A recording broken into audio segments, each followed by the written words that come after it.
Good morning, everybody, and welcome to the Most Important Conversations Daily Meditations. We host these meditations Monday through Friday. Each meditation begins with a short talk. The main theme of our liberations and around the talks is liberation. Liberating yourself from your conditioning. Liberating yourself from living a life by default so that you can step into your power as a creator and create a life by design. And that is the subject of our main workshop at the Most Important Conversations, which is called Whole Life Architecture. So our talks that we host each morning, though their macro theme is liberation, each talk is derived from the Whole Life Architecture program, a distinction or a subset as a way of introducing the work to you. If you'd like more information about the Most Important Conversations or Whole Life Architecture, you can go to TMICglobal.com. Whole Life Architecture is a community of participants who each week in a live interactive format work together, learn together, talk together, and apply the practices and the distinctions from Whole Life Architecture to their life so that they can become powerful creators of their life by design. And on that note, today, actually, I'd like to speak about the meditation, the type of meditation that we're going to be doing today, which is called the Watcher-Observer meditation. It's worth reminding everyone once in a while the power of being the watcher in your life, of being the observer of your life, and why we practice this meditation, what it is strengthening in us in order to be able to go out into the world and not be sucked into it and become of its conditioning. We do the Watcher-Observer meditation because it is adapting our brain to the ability to not become attached, to not become enrolled in the stories of life. The underlying premise of being the watcher of the observer is to recognize that all meaning in your life is made up. Not that it's unimportant, but that we live, as it says in Ecclesiastes, in a meaningless world. Solomon was lamenting the fact in Ecclesiastes that everything was meaningless. And just let that sit with you for a minute. If everything is meaningless, that doesn't mean it's unimportant. It means that there's no inherent meaning in anything. That meaning is injected into life by us. We know that human beings are story-making, story-creating creatures. We are, as we say all the time in Whole Life Architecture, we are at our essence creators. We are always creating, even when we don't realize we are creating. And we know this because we observe how human beings are when they're very young, when they're children, when they're even infants. The first inclination of a human being, once they gain some level of autonomy to move around, which even means to just crawl, is to play. To play, to explore, to be curious, to imagine, to invent. This is what we do naturally before anything else. Before any external meaning has been assigned to anything, we are curious and explore. And we assign our own meaning to our experience, because that's what creators do. Creators take a meaningless existence and make it meaningful. And you are one of those creators. Your entire life has different aspects, different elements to it, and every single one of those you have assigned meaning to. You assign meaning to your relationships, you assign meaning to your work, you assign meaning to your very thoughts. and you connect them to other meaning, to other people's meaning, to society's meaning. We're in this social negotiation of what the story is going to be and why it's going to matter.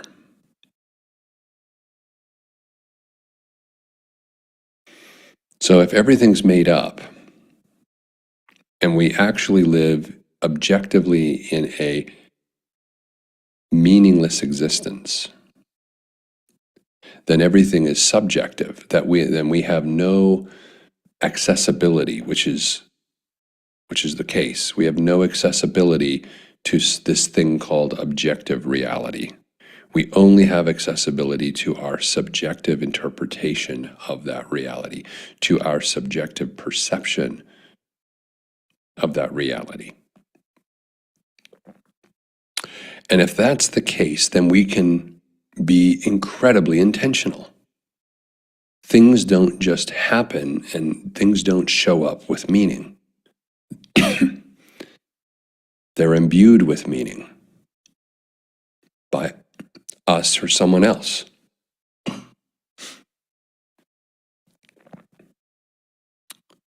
Being the watcher observer of your life is practicing the ability to play the meaning-making game, to be in the world, so to speak, but to not get attached to the meaning, bent and contorted by the meaning, controlled by the meaning,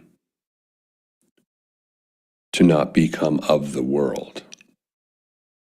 Because when we lose the plot, when we start to believe the stories are objectively real, objectively meaningful, objectively outside of our ability to influence or even in some cases control, when the story becomes reality, when we become that attached to the story and its outcomes, we lose the power of the creator. We lose autonomy. We lose the ability to act of the will. Because we're now in the story. It's kind of like someone sitting in a movie theater, watching a movie, and they remain aware that they are in a movie theater watching a movie, only to find themselves at some point halfway through the movie in the actual movie on the screen and no longer sitting in the seat. Losing that perspective of being the watcher, the observer, the one who is at choice,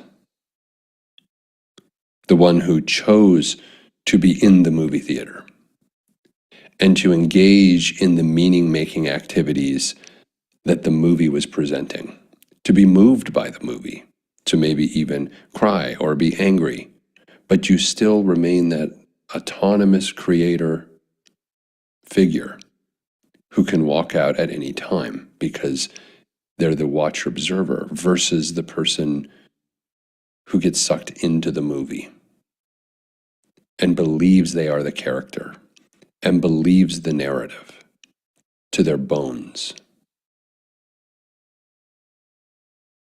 and experiences stress and anxiety and all the things that come with believing everything that is happening to you is the only and objective real world. And even the idea that life happens to you becomes a posture that you take. You take on the posture of a victim. When we don't learn to remain to be the watcher, the observer of life, we become a victim of life. Because now there are forces around which we have no choice in terms of how we will respond. We are playing a part. We're a character. And the conditions of the movie determine who we are to be. how we are to be, what we are to do, because we're a character. It's kind of like if you were actually in a movie, the director is telling you, do more of this, look like this, stand like this, talk like this, be like this, care about this. You no longer have creator autonomy. And that's how most people live their lives. Most of us are living our life as though life happens to us. There are absolutely most of the things in the outer world that we cannot control, but we can control our response to them. We do not have to conflate and confuse ourselves for being a character in a story around which we did not write and have no say in. That's how most people live. You don't have to live that way. And practicing the watcher-observer meditation is like going to the gym and working a muscle. Practicing the watcher-observer meditation is where you get to unwind the attachment and unwind the perception that you are not at creator, that choice, that you are not a creator with choice. It's practicing and developing that cognitive muscle to shift your perception so that you are always in the creator seat. I can choose how I'm going to feel. I can choose my actions. I can choose what aligns with me in my life and what doesn't, and choose to discard or not participate in those things of the world that don't align with me. I have choice over my mental diet. Someone said to me the other day, we were talking about how in the most important conversations we call our programs reprograms. Because we've all been programmed by our conditioning, by the society, to believe that we are not a creator, that we are not at choice, that we do not have the power to respond according to our will. We have to do this. They expect me to do this. This is the rule. These are the laws. I don't have choice in the matter. This is how most people live. And so we call it reprogramming. And someone said to me the other day, that's an interesting way of framing it, because when you think about it, he said, we sit down, we watch television, and we say, what kind of program are we going to watch today? You have the program guide. It's like right there in front of us. We are being programmed by what we put in our head, but we have autonomy and choice over what that is. Your mind is like a supercomputer. What you put into it programs it, including the default conditioning that we learned from our friends, family, and community, which they learned from their friends, family, and community, and so on. Generations go back where the programming is passed on and passed on. Will you be the first person in your lineage to take back your creator control and your autonomy so that all life is a life of your own design, your own autonomous design, your own choice? That's what's at stake here. And that's what's available and what's possible to you as you learn to develop the technique and the posture of being the observer and watcher in your life. Remaining in the movie theater seat and not being sucked into the film. And it's a an amazing thing that happens, which I can speak from experience, as you develop this, the world occurs as rather strange. Because you're the watcher observer, you're no longer enrolled in the story. You're no longer convinced the narrative is the truth. You start looking at the world as though you're watching, in some cases, a really great movie, and in other cases, a really horrible movie. But you realize you're outside of it. And that perception, that realization, when you get to it, it's a very strange feeling, but it's a very empowering one. Because you suddenly realize you can create your life to be what you desire it to be.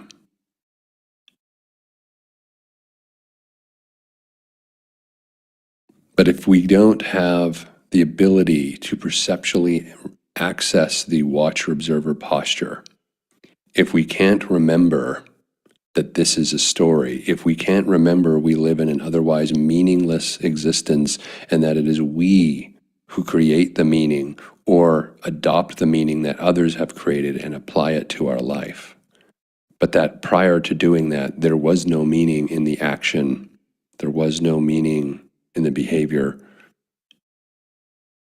there is no meaning in the circumstance.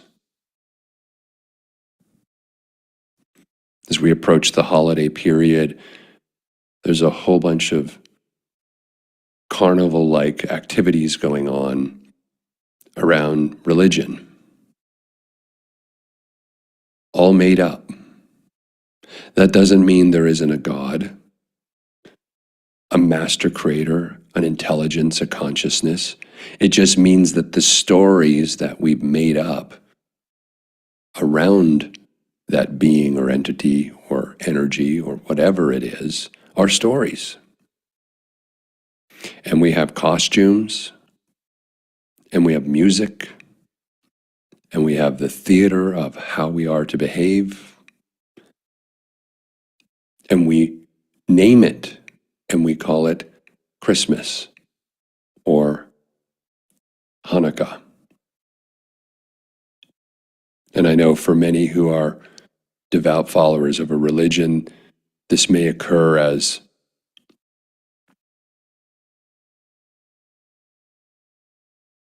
a statement that is ill-founded and even offensive.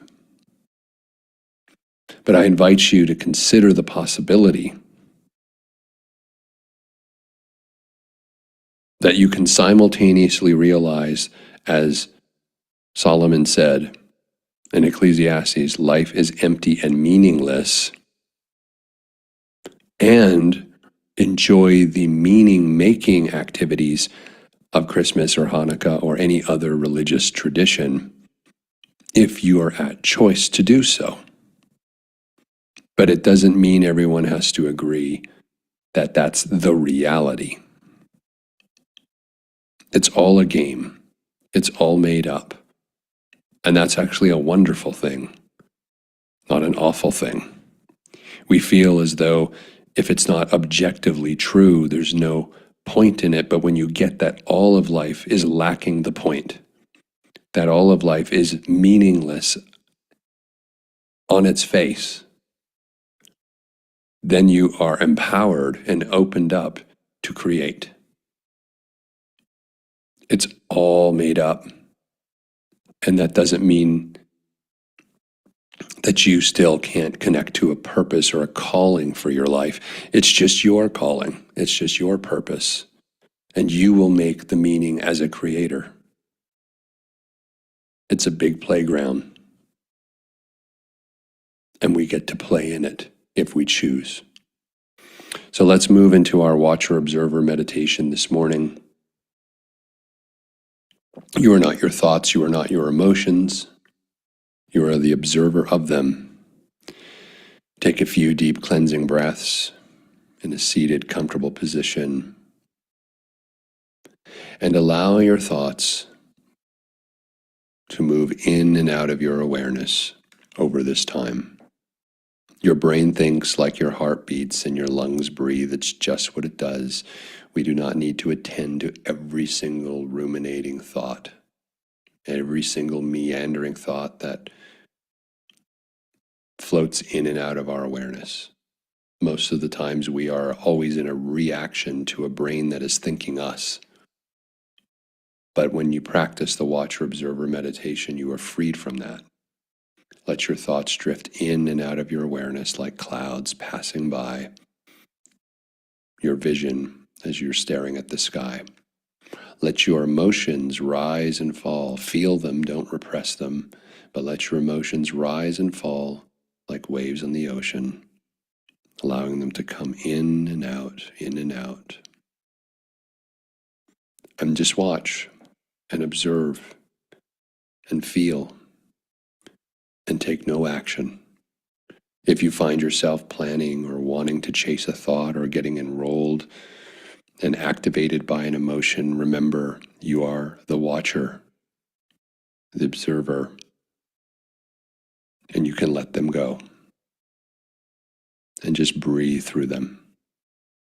So for the next few minutes, let's practice this all-powerful technique, which over time creates the conditions to liberate you from the conditions of the society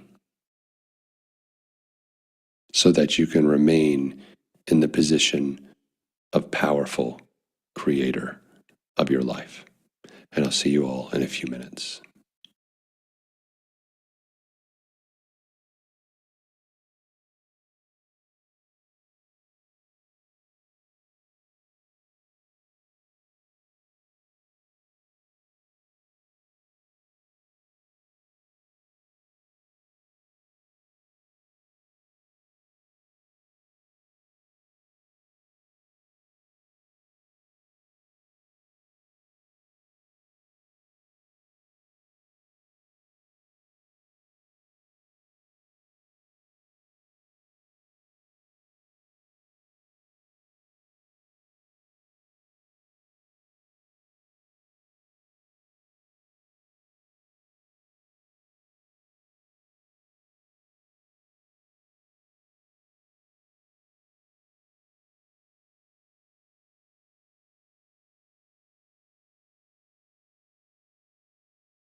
And welcome back, everybody. Welcome back to the world without from the world within. Welcome back to the drama and the story of the external world. And as we move about our day today, I invite you to see if you can remain in this state of the watcher, of the observer. You can participate in the goings-on of the day, but don't get enrolled in them to the point where you conflate them for objective, ultimate reality around which you are powerless and have no creator power or choice. Remember that it's all made up. And it's fascinating how much people believe the truth of what they are doing, of what they're thinking, of their actions. When you practice the watcher-observer meditation long enough, you start to marvel at how enrolled people are with their stories and the stories of the wider society. They've just consumed the meaning from the outside in, but as the watcher-observer, you get to project out the meaning you create, the purpose you connect to, the life you wish to design for yourself. If you'd like to dig into this work and join us in whole life architecture, you can again find out more at tmicglobal.com. We're starting up some new modules in the new year, some new cohorts, I should say, in the new year of whole life architecture. So there's plenty of opportunity for you to join a live interactive community and do the work to become a powerful creator of your life, to create a life by design, as opposed to merely tolerating a life by default in 2026. Wishing you all a very wonderful day.